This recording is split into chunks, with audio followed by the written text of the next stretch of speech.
the season to a North American track. Montreal is a hub of entertainment over the Grand Prix weekend, with live music in open squares, people visiting from all over the world, and a fast, demanding circuit to test the drivers. It's a power-hungry layout, which also tests brakes to the maximum, and speeds reach over 190 miles an hour at 4 separate points, leading into a variety of chicanes and hairpins. Skimming the walls is the way to go fast here, but there's a correspondingly heavy price to pay for overstepping the limit. We are getting ready for what promises to be an exciting qualifying session, and after seeing the closeness of the practice times from the final session this morning, we've got a chance of seeing Mercedes under pressure from the likes of Ferrari and from Red Bull as well. And of course it was Red Bull that took pole position last time out when we were in Monaco. Well, there's a look over the track. We haven't got the blue sky and sunshine that we enjoyed yesterday, but the track is basically dry. There's been a little bit of rain in the time between the final practice session and this session, but the little bit of rain that we've had I don't think really is going to be affecting the grip levels, and pretty much dry. There's a 30% chance of rain during the session according to the weather forecasters, but generally it looks as though we're in pretty good shape. Track temperature around 20 degrees, so that's reasonable, not too different to what they had this morning. So for those teams that were going well in this morning's session, there's no reason why they shouldn't go well this afternoon, and it was Sebastian Vettel who set the outright pace in that session yesterday, so we'll just have to see whether he's going to be able to maintain that kind of performance here in this one. Just looking at the championship, Nico Rosberg on 106 points, of course, leading the way from Lewis Hamilton on 82 points. Daniel Ricciardo currently in third, Kimi Raikkonen fourth, and Sebastian Vettel in fifth place. Max Verstappen in sixth position. That victory, of course, that he enjoyed in Spain, followed by a somewhat disappointing outing in Monaco. But Verstappen's been looking good here so far this weekend. He was second fastest in the final practice session earlier on today. So we'll see how he gets on. Daniel Ricciardo, of course, will be out to try and match what he did last time out in Monaco. And there is the youngster, the teenager, Max Verstappen, getting ready, looking focused and preparing to see how fast he can be with the Red Bull. This place is about taking the odd gamble as well. So is he going to have to take a few risks or not? We'll wait and see. In the Constructors' Championship, Mercedes leading the way, Ferrari, though under some pressure from Red Bull, Williams in fourth place, and then Force India have moved up into fifth position, courtesy of a double points finish the last time out in Monaco. And there's Jenson Button getting ready for this one, having scored points in the last 3 races. He's hopeful, of course, of making it into the top 10. It's been his teammate, Fernando Alonso, who's been getting into the top 10 so far in this last couple of sessions, but Jenson Button hasn't been quite able to do that. Plenty of fans here to enjoy the show, and hopefully getting a great view as well around the various vantage points. And can Ferrari deliver on the promise that they have shown us so far this year, with being fastest in free practice, but then not being able to convert that into an actual fast pole position, certainly not a pole position so far this year. David, looking forward to what should be an exciting session. I think it's really shaping up fantastically when you look through the pre-practice session. A little bit of rain this morning didn't allow everyone to really get their eye in. Track conditions pretty cold as well, so there's a lot of variabilities, which is going to mean we're not going to see the sort of normal qualifying where people get to do their perfect qualifying lap. So this is definitely going to be a session that sort of favours the brave. So we're just looking at the qualifying battles at the lower end of the screen, and we can see that Kvyat, for example, 2-0 down on sights, and of course that's not all the races this year, because he started with Red Bull and he has switched to Toro Rosso, but he's not actually been able to beat a teammate so far this year, and that's something he'll be able to try and do on this occasion.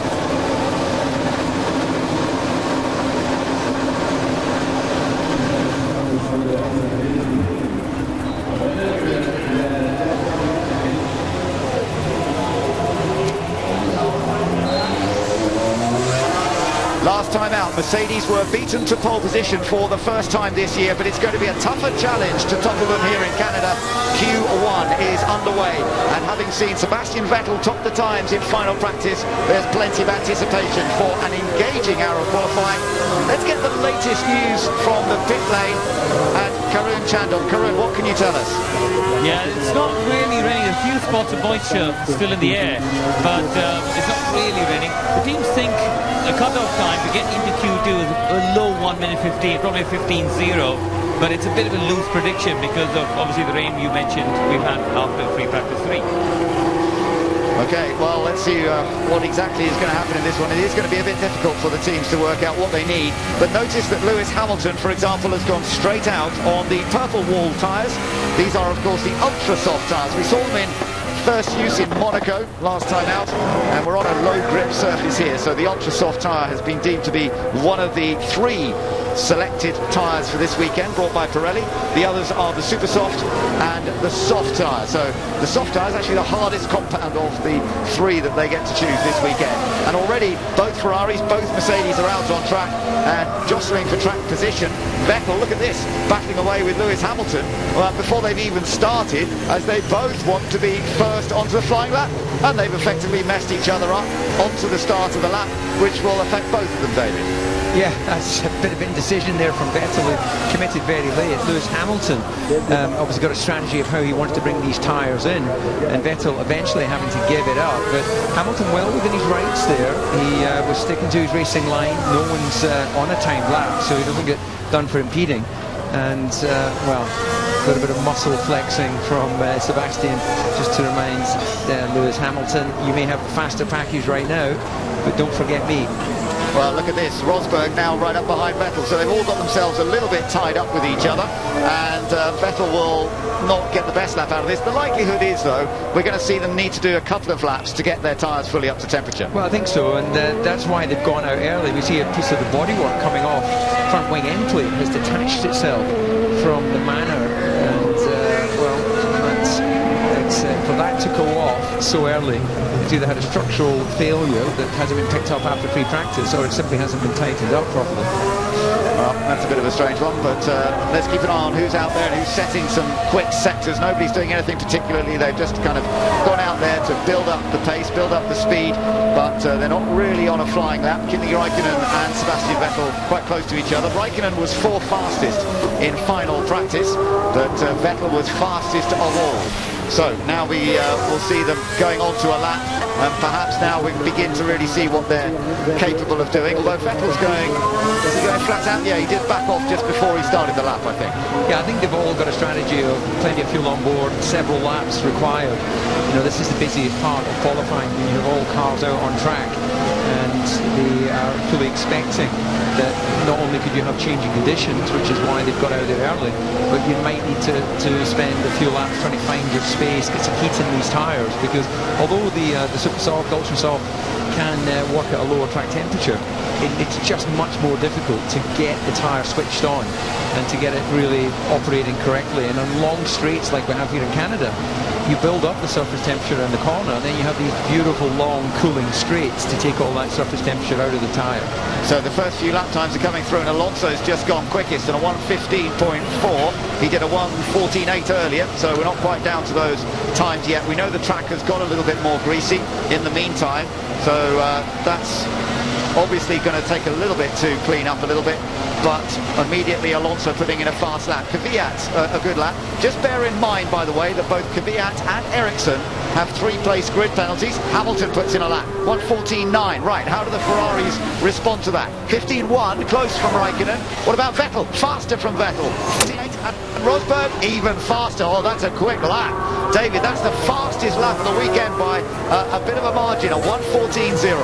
Yeah, and you saw Rosberg taking the path of least resistance, shortest line, all the way down across the start-finish. That compromises his run into turn 1, but that was a lap that he would know from his lap delta within the cockpit. It was a good lap, and he was just putting everything into it. So we'll probably return to the pits now. Remember, Lewis Hamilton's looking for a clean and untroubled qualifying session today on 2 Grand Prix this year. He's had major car problems which have affected him, and in Monaco he had a minor car problem that did affect the challenge that he could put in the final run in Q3. He's hoping for an absolutely trouble-free run this time, and for now Hamilton third fastest. And of course this stage of qualifying is more about getting in the top 15, because we're going to lose some cars at the end of this session, and it's just a question of how many cars we lose. Top 16 will go through to the next session. We've got Palmer in 16th place at the moment, but from 17th onwards they go to the drop zone. Looking at Bottas there, he's on the ultra soft tyre and he's done a good lap, second fastest, puts him ahead of Vettel and ahead of Hamilton. So Williams didn't really show us that pace earlier on today, but they've definitely got a fast car, which is not a surprise. They've been quick here the last couple of years. On board here with Alonso. How's this looking, David? Well, the Red Bull is out of the way as he breaks down under the bridge. The chicane there, nice and tidy, takes it out to the wall. This is the approach down to the hairpin at turn 10. And this is an area where the drivers, it doesn't matter if they miss a little bit the initial phase on the entry, he actually takes a very standard line there, gets good drive, no audible sound of too much wheel spin coming off the hairpin.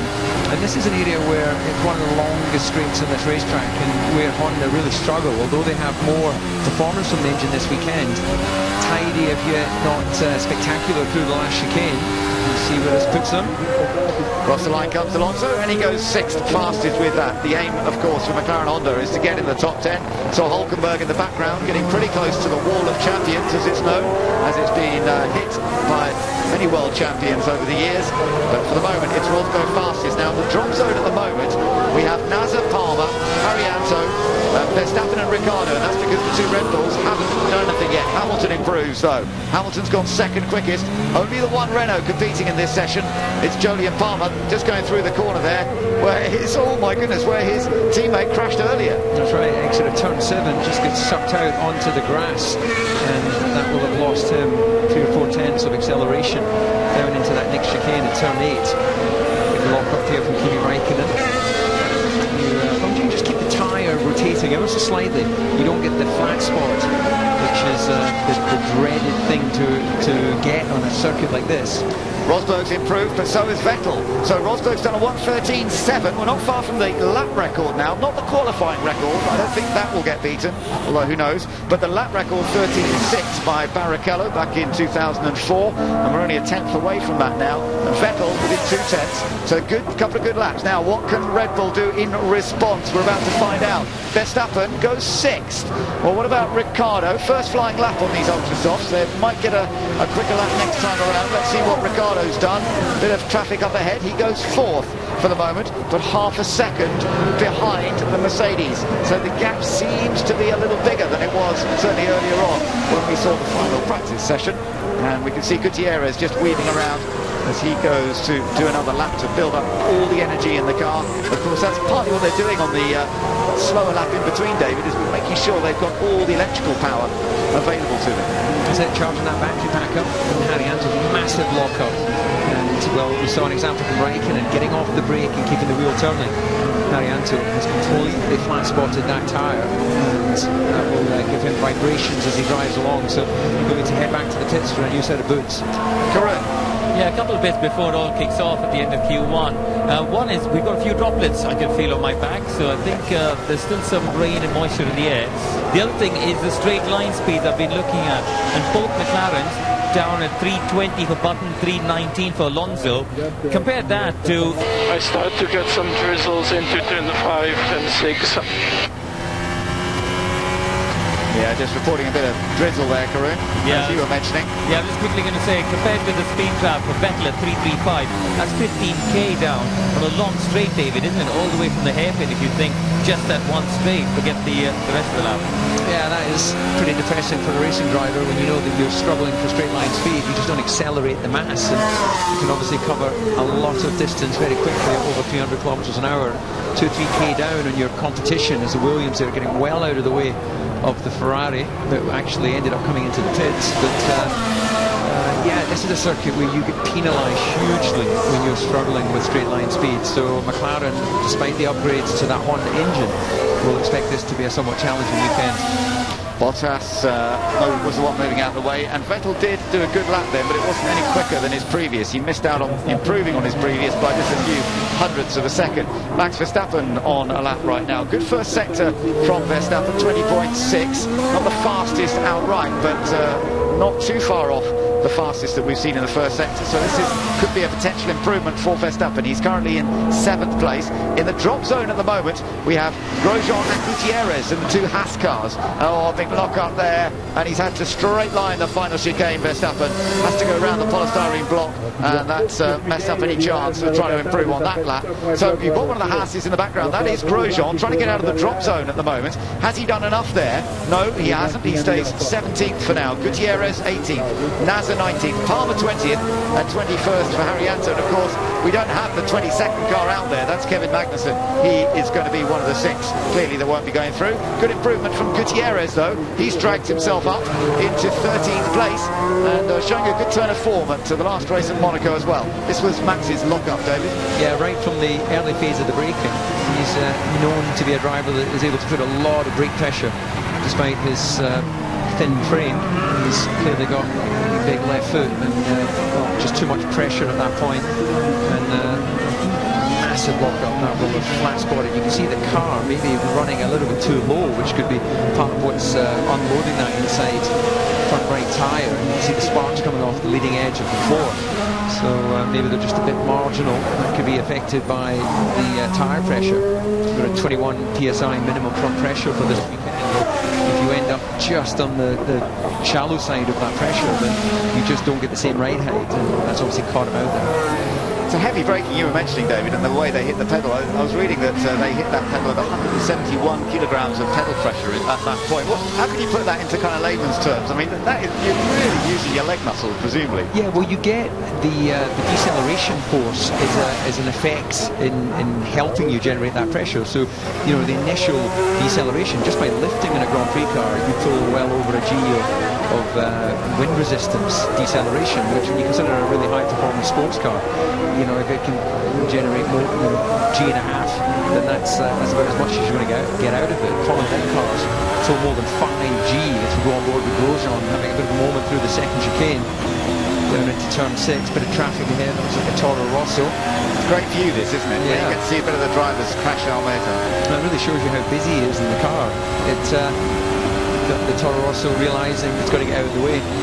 And that angle and this driving style and the amount of head movement and steering movement, it reminds me a little bit of Jean Alesi, which I haven't really sort of seen that in Grosjean's driving style before, but Jean was someone that was famous for sawing at the steering wheel quite a lot, and he always looked like he was just about to have an accident even when he was in the pit lane, but it was effective. There are some drops of rain pretty much everywhere. Some drops of rain. So Perez struggling a little bit. Interestingly, Hulkenberg, his teammate's done his time on the super soft tyre, not the ultra soft. Out to the wall comes Romain Grosjean. Is this going to be enough to move him out of the drop zone? He's done it just about, but he's not as quick as his teammate. Interestingly, he's 2.5 tenths slower than his teammate. Wouldn't necessarily have expected it, but Gutierrez has put in a really good lap. And I tell you what's also interesting right now, Pascal Wehrlein's safe. Now, what's happened with Jody and Palmer? This is last chicane, just a few spots of rain, and out to the wall. That looked like contact with the right rear. Might have just brushed it. Let's take a look from the camera. Mounted in the wall. Yeah, you're right, David. He did brush it. Would he have got away with that, do you think? Yeah, I think so. It's a bit of a little kiss for the concrete, but yeah, you see it brought the front axle back into the wall. But a side-on impact in itself is not really a big issue. It's when you just take a glancing blow, sometimes it can catch the side wall of the tyre, and that's when it does damage to the suspension. I don't know if it was the same lap, but he's just done his best first sector of the session so far. Kvyat's finding himself in the drop zone at the moment. Here he is, the Russian, back at Toro Rosso. His teammate Carlos Sainz is 14. This is always going to be a difficult track for them, David, because they've got the 2015 Ferrari power unit. Yeah, well, he's getting a nice tow there from the sister team at Red Bull Racing. He's on personal best sectors in the first and second sector, so this is definitely going to be an improvement. Keeps it tidy through the last chicane. So can Kvyat drag himself out of that drop zone. He's 17th at the moment. Across the line he comes. Yeah, that's a good lap. He moves up to 11th. Sainz is pushed into a bit of danger. 3.5 minutes to go as we concentrate on the lower end, with Rosberg fastest from Vettel, Ricciardo and Hamilton at the top end. Bottas very safe. So's Raikkonen. Verstappen is safe. Palmer moves up to 17th on that lap, but it's not quite enough. You can see how close it is. If he found another 16 thousandths of a second, he would have displaced Romain Grosjean. But the times are always that close here in Canada, and you need every little millimetre you can find. Wehrlein's now been pushed into the drop zone in the manner, but he is some way ahead of his teammate Rio Haryanto, and that's quite an impressive gap at the moment, with Wehrlein faster than both Sauber drivers. And here's maybe an opportunity for us to see just how good Wehrlein is, David, because in fact he's 3-all with his teammate Haryanto in qualifying this year, but right now he's looking very impressive. Yeah, I think there was an expectation, certainly from myself, looking at his lower Formula performances. I really expect him to come in and be the standout driver within the Mano team. But in fairness to Rio Haryanto, he's done a very solid job there alongside Wehrlein, who's earmarked until proven otherwise as being he's got puncture left, right rear, so he's probably hit the wall coming out the second chicane, I would imagine. Yeah, that is Rio Haryanto, so down to turn 8. That's going to be it for him, because there's no time for him to get back to the pits to put another set of tyres on. I think something damage on the rear. Yeah, that whole wheel is detached, so he just needs to come back very slowly now. With 1.5 minutes, he's not going to take any further part in this session. What he doesn't want to do is even more damage. So here he is coming out the second chicane and into the wall. Yeah. Big oversteer. Oh, he actually lost complete control of the car. Did he hit the other barrier? Oh, that was lucky, wasn't it? Just touched it. Too heavy with the right foot, and you can see the difference between if you do a glancing blow versus what Palmer did, where he put the whole car up against the wall with both front and rear axle. You would always, if you know you're going in the wall, you definitely try and make sure you hit it with both the front and rear side on, because it doesn't do the damage that we've just seen happen there. Well, Palmer might get one more lap in this session. Here's the onboard view as he piles on the opposite block, and then the car just brushes the barrier on the other side. Palmer is the one who is closest to making it through into Q2 of those that are in the drop zone at the moment. That car's pulled over to the side of the road. That's not easy, because that means yellow flag, so they'll have to show that they have lifted at that area on the track, which means it's virtually impossible now for anybody to improve. The clock is ticking down now. Palmer is about to come through the final chicane. He's come in, so that's it, I'm afraid. It looks as though nobody else is going to be able to improve, especially with the yellow flag out there for this stranded car of Rio Haryanto. And ultimately, Jolyon Palmer has missed out on Q2 by 15 thousandths of a second. It was that close, but unfortunately neither Renault will be into Q2. We know Magnussen's car never even made it into qualifying, and Jolyon Palmer has just been displaced. Grosjean's going to have to find a bit of time, though. Certainly beaten by his teammate Gutierrez in that particular segment. We gather the rain's coming down a bit harder now as well, so that's going to make life even more challenging. Very good effort, I think, from Pascal Wehrlein, and many congratulations to him. He's got the manner ahead of both Saubers. That's a really top effort by the 21-year-old German. So we now know the cars that are playing no further part in qualifying. They are Jolyon Palmer, there he is, Pascal Wehrlein, great effort nonetheless, Marcus Ericsson and Felipe Nasr in the two Saubers, and Rio Haryanto, who made contact with the wall.